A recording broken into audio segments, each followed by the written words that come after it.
มาในเอาขายเอากับขายจุพลาใน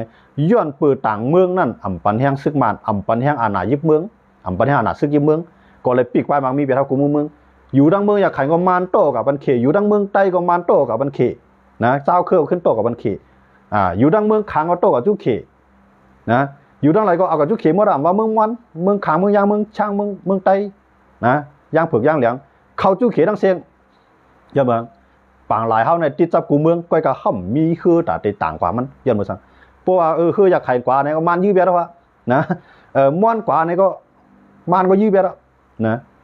พอยกว่าก็ลายหรือเสียว่าลัดถวยลัดลอยตั้งกวดประดันหูควายส่งเขาจุเมืองเขตทีเดียวนะเมืองเขาคันนะอำจังขึ้นใหญ่ไรจังขึ้นใหญ่ไรโจกาเข้าไปป้วนไรองค์มือลงเมืองเขตนะโจกาเข้าไปมีอาณาจักรเรียนดินเฮาคาอันที่กูเจ้าคือเฮ็ดหูมันไว้นั่นเขามีเสียนตั้งเลือกครับนะเมืองเขตซื้อป้อก็เลยขายนะเมืองเขตซื้อกาก็เลยขายป้อเมืองเข็มซื้อทำไรเปียดหลายมี3มิลก็เสียนตั้งเลือกคนเมืองผมตุ่มดูค่ะย้อนไปเรื่องอะไรว่าวันเมื่อไหร่เนี่ยเขียนในหายวันเสียงเมืองใต้เขาในรอยเสียงเมืองกุดเฮ็ดก่อเฮ็ดมาเอาเข้ากับเป็นเตื้องเวียงหรือเป็นของเมืองใต้ตกกับเป็นของเมืองมันนะวันเมื่อไหร่มันจะตกกับเป็นของที่ไหนเบียนทั้งก้อยกับพวกเขาพร้อมกันวันนึงเป็นของกูคือย้อนเบอร์ว่าลองพร้อมโฮมเฮาคากูคือมีในคือเหลียนก็ชิมกันนะมันชิมกันเหมือนเสื้อหนังก้นมันก้นโซนชิมกันที่ในเป็นการกากหน้าก็ว่าที่ในเป็นการกากไข่ก็ว่าที่ในเป็นการกากโซนก็ว่าที่ในเป็นนาทีเอิงเฮาในนาทีบ้านเฮามันชิมมันบ่ขนาดกันก้อยก็เรียนดินเฮาน่ะมีเผยกว่าเฮ็ดโคมันนะเพราะเรียนดินเฮาครับเฮ็ดโคมันในผู้หลักกวนสวนกวนเมือกกวนเรืองอันคลายโคของแผ่นดินวันเมืองเฮานั่นได้เข้ามาได้เดียวเมื่อเข้ามาอยู่ในเฮาในมาส่วนเฮาเก้ากันพิดกันเอาก็ขู่เขาหลอกกันนะเอาก้นเฮาหนังกันขึ้นตึกกันเอาก้นเฮาหนังกันขึ้นยื้อกันกำลืนมาเฮาก็จ้างกันบ่จ้างกันก็เมื่อจ้างเอาก็อยากก็จ้างเมื่อก็อยากเก่าตื้นเรียนขายมันขี่แกขี่ตื้นมาเอาลายแกยอมบ่เส้นหลายคนมาในมุมตุ่มตู้ค่ะเงาลายอันขี่เฮ็ดอยู่นายมั่นใจว่าให้เมืองเฮาคักกันเย็นความลาดขี่ตาผีมันว่าคือล่ะนี่มันลาดไว้ว่าเมืองมารนะเนี่ยว่าถูกรีเปลี่ยนเมืองอันถูกหมอป้อความกันยาวเนี่ยว่าถูกรีเปลี่ยนเมืองอันกัดเย็นยาวเนี่ยว่าถูกรีไล่เข้าหากันขึ้นยาวเนี่ยว่าหรือให้ขึ้นเมืองเก่าปักเก่าเปิงเก่ายาวเนี่ยว่าเฮ็ดสังเลมันซ้ำย่อมเป็นปักเก่าเปิงเก่าล่ะนะเมื่อ70ปีป่วนมาเมืองเขไล่กว่าหาเฮ็ดลูกน้องลูกจ้างเมืองต่างวันต่างเมืองเมื่อ70ปีป่วนมาเมืองเขเข้าหนังกันตึกกันในก็เขาไล่ป้ายกว่าอยู่ภายใต้วันเมืองเปิ้นเมืองใต้เมืองเหนือนะกวาดผ่านเมืองเขเมื่อนั้นกับในเมืองเฮาก็กวาดผ่านซ้ำว่าให้เขาขึ้นอยู่ที่เก่าแห่งไรเขาทำย่อมอยู่ที่เก่าเขาป่วนมา70ปีปลายในเขาขึ้นมาเป็นหมาย2หมาย3ของกำพร้ากวนเมืองของตุ่มตัวเขาทำ70ปีปลายลูกภายใต้อังกฤษมาเขซ้ำว่าให้เขาขึ้นก็อยู่ที่เก่าเขซ้ำว่าให้เขาขึ้นก็อยู่ที่เก่าย้อนเมื่อจังนั้นแหละมันหันส่วนตัวตานหือกวนเมืองของตุ่มตู้เขาในไปว่าสังเปลี่ยนตั้งเปลี่ยนหนามาตานก็ในหลัวหาห้องยาเมืองเขหลัวหาห้องยาเมืองไทยนะพวกมาหาห้องยาในเมืองใต้เขาคาได้ต่างเมืองก็สูมีเงินก็หือนะพวกมีเงินของยาปานนี่นะมันเป็นเช่นนั้นย้อนเมื่อจังนั้นเนี่ยห้องยาเขาเฮ็ดกล้วยไหลห้องเฮียนเขาเฮ็ดกล้วยไหลนะหมอยาเขาจางกล้วยไหลครูสอนหมอสอนเขาจางกล้วยไหล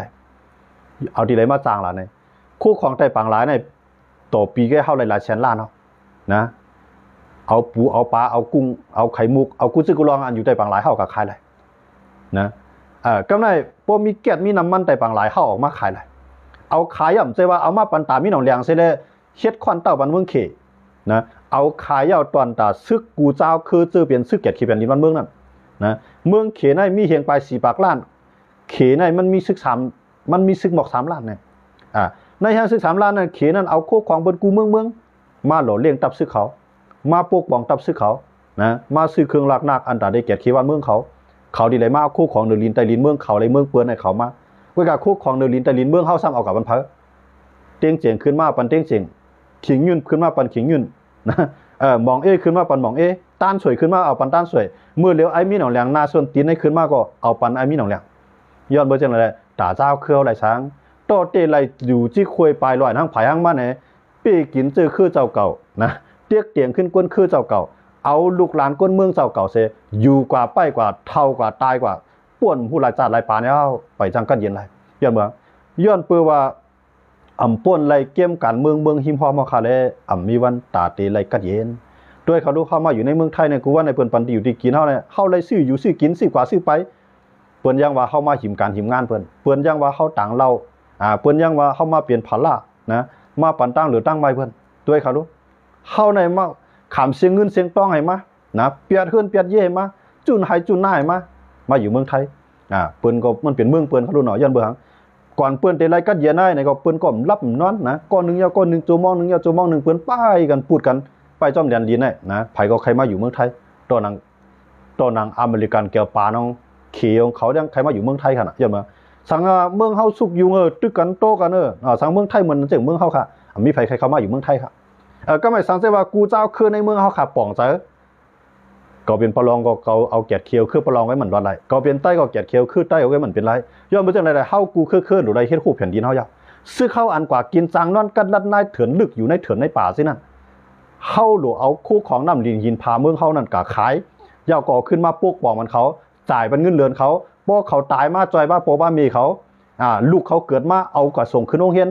ให้บ่ได้เรียนสูงๆมีปริญญาตั้งหูบ่มันมีนำกระดังแขนเอาส่งถึงนอกเมืองมีนำกระดังแขนขึ้นจันเข้ามาเหตุการณ์ในเมืองเฮาค่ะ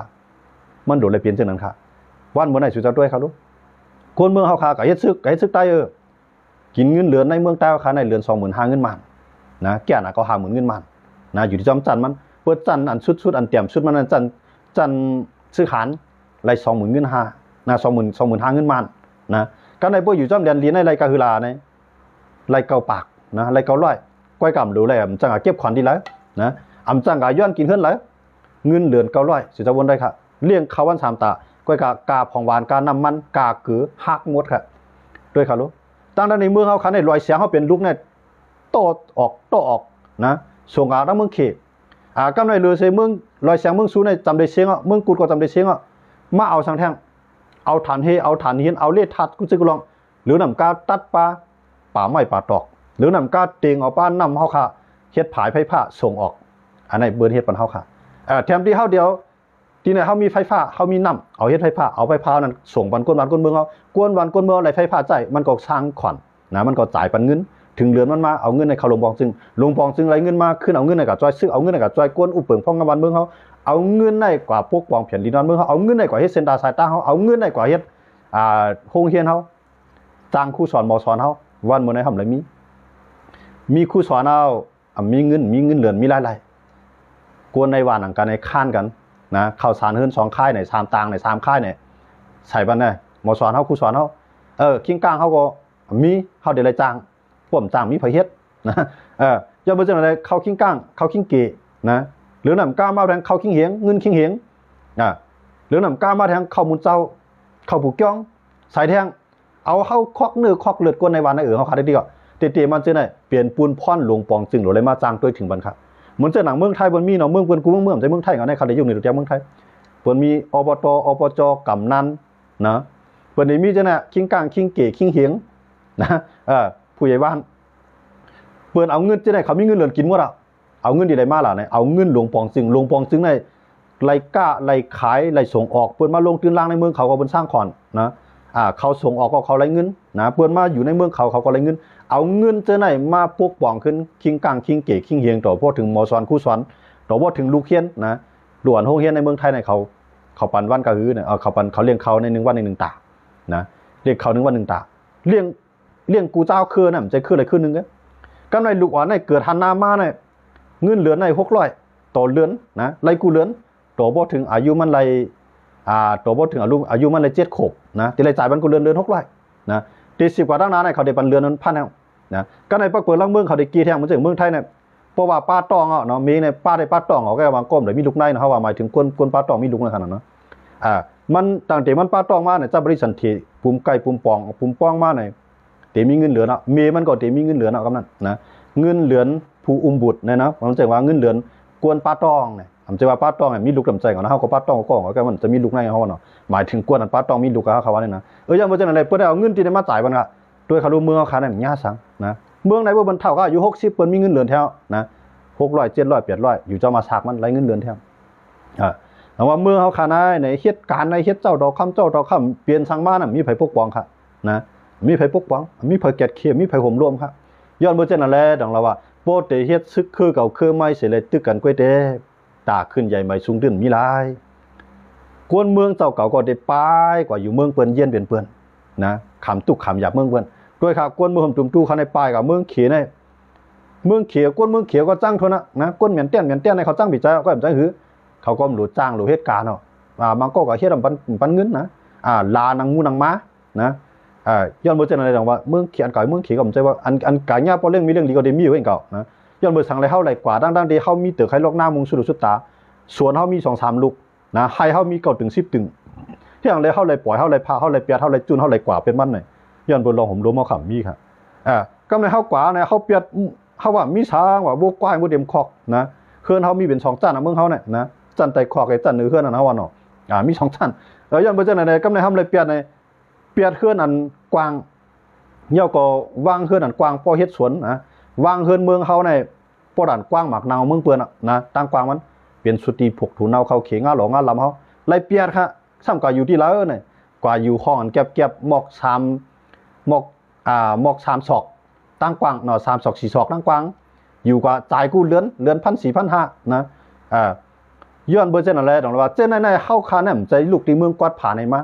ย้อนเปือไอตือไอตันไอเติมหันเมืองคำเมืองแล้วฮู้หันกาขันกวนฮู้หันกาขันลูกหลานเนาะแต้นเครือขาวันมื้อนาเลยสองไรกลุ่มตึกกลุ่มยื้อกลุ่มหิมกันย้อนเบิ่สั่งฮะย้อนเปิดถูกเขในล่างออกแบบนะครับนะพวกเฮาเงือเฮาก็ได้กวาดเฮาก็ได้ผ่านพวกเฮากวาดเฮาผ่านติเรียนหาเขาเฮ็ดลูกน้องลูกจ้างเขานะเขาใครปันเงินเดือนก็ปันใครปันก็ป้องๆหลาๆก็มีนะมาพวกก็เงียบเอากาดตกคอกเย็ดคอกมันก็มีทั้งนำเข้ามาเมืองไทยก็ย่านำหนักนะอยู่เมืองเขก็ย่านำหนักย้อนเบิ่จังนั่นแหละดอกว่าเมืองใต้อันว่านั้นเมืองห่มตุ่มตู้เฮาคันว่านั้นกูเมืองหลายๆเมืองในเปิ้นขอยเฮาเตมันก้อยกะเฮาญาผู้นำเหมือนจังน่ะไอตือไอตันเหมือนจังหนังมานเขาเนี่ยซึ่งมานเขาเนี่ยเฮาจ่องอะไรเปลี่ยนจังไหนครับเตมันในเฮาคันในเป็นก้นกามเหลี่ยมใจก้นกามให้ก้อยกะเฮากามให้ดีเลยล่ะกามให้ที่เฮามาญาผู้นำตึกผู้นำเมือกผู้นำตือผู้นำตันผู้นำหันเมืองคำเมืองเลี้ยงเนี่ยเฮาขากามให้ดีไหนแกใจว่าบทก่อนบทหลังเฮาเฮ็ดมาครับย้อนเปื้อออกผู้นำเจ้าคือเฮากูคือตีไรลูกพื้นมานั่นป่องโล่งแรงกันมาแล้วจ่องไรเอาก้นมือเฮาคันในไปเหนือเส้นทางรับสิ่งกว่าที่ก็เสียนตางเฮานั้นก็อยู่ก็ยาวกว่าเดียวนะวานเมืองเปิ้นในคู่ของเมืองเปิ้นในเปิ้นเอากะใจเดียวจำได้เสียงเอาเปิ้นก็ได้มาเอาของเมืองเฮาคาเดียวครับ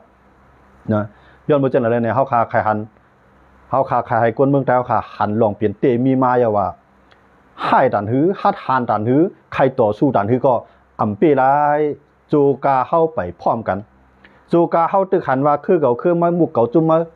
จื้อตับเก่าจื้อตับมามีวันตาได้เป้ผู้เขียนได้ด้วยเขารู้อยากขายเขาในตึกมือบ่ขมิ้นยามไล่รับไล่นอนตั้งวันตั้งคืนตึกก็เฮ็ดอันติ๊กๆนะยืดเวียงยาวเวียงนึงเวียงยาวเวียงนึงจำได้เป้ได้เลี้ยวในจอกผิวในจำได้ยืดได้ตั้งเสียงเอานะ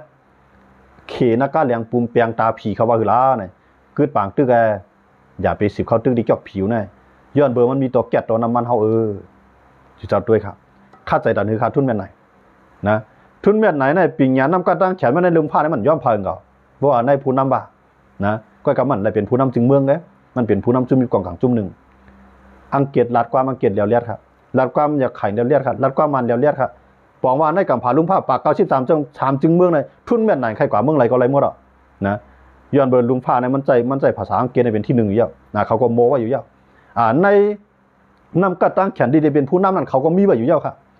ก็กะเขาตึกขาดกวนโฮมหอมจอมกันสิเลยไปเซียนตั้งหมันเมียนมกรันก็สังเกตว่าเขกค้างช้างยางมอนไตอยากไข่โฮมมือกันไล่ลีว่าน่ะจึงเมื่อนั้นเฮาติเลยเมืองกัดเย็นวันนั้นก้นเมืองคาอะไรอยู่ดีกินดีครับอันเฮาปลายกว่าเมืองเปิ้นน่ะสิจะวนด้วยครับลูกตาเตไลอยู่กัดเย็นน่ะกับไปจะเหยจุลุกปานล้านเฮาฮู้บ่ได้ไล่มื้อไหลไปคารัง30 ปีตั้งนาบ่น20 ปีตั้งนาบ่นนะลูกเกาไล่ไว้ไทยว่าลูกเกาไล่วัดไทยว่าย้อนมื้อสังแล้วเฮาไล่มามุงมองจังได๋ครับ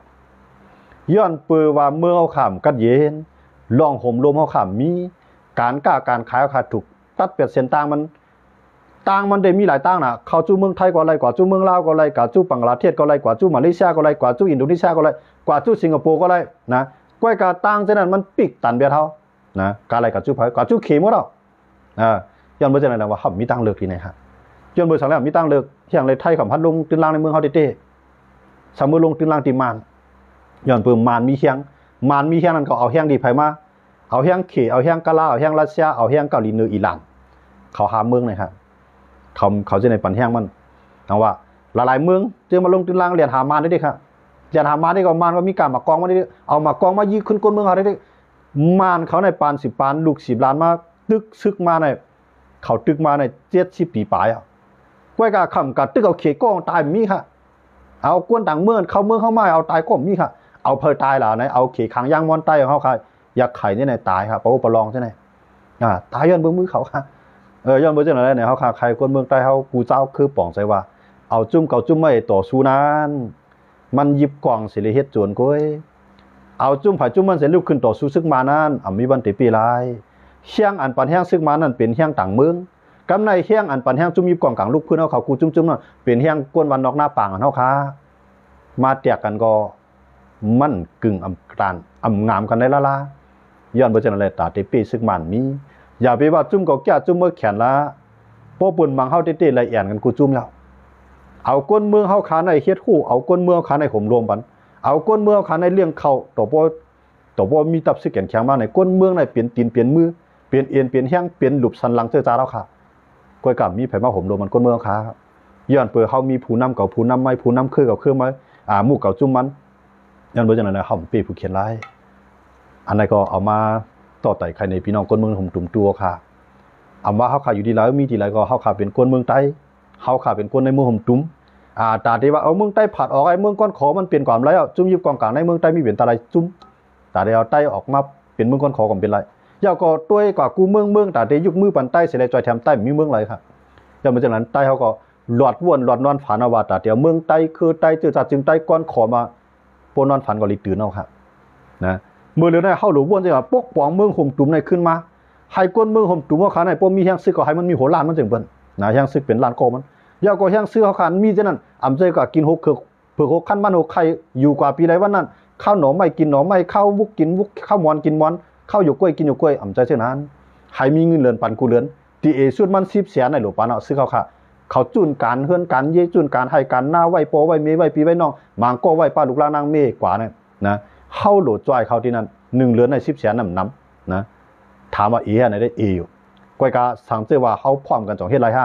เมืองห่มตุ่มตู้เขาในก้วนตัดได้มาชิมกันลงตื้นล่างในเมืองเฮาเสียเลยสร้างขวัญบ้านเฮาเนี่ยมีเถียงหลายเมืองครับนะเมืองเรือนนั้นมันมีเมืองเขกนะผมชื่อว่าต่างเมืองเนี่ยมี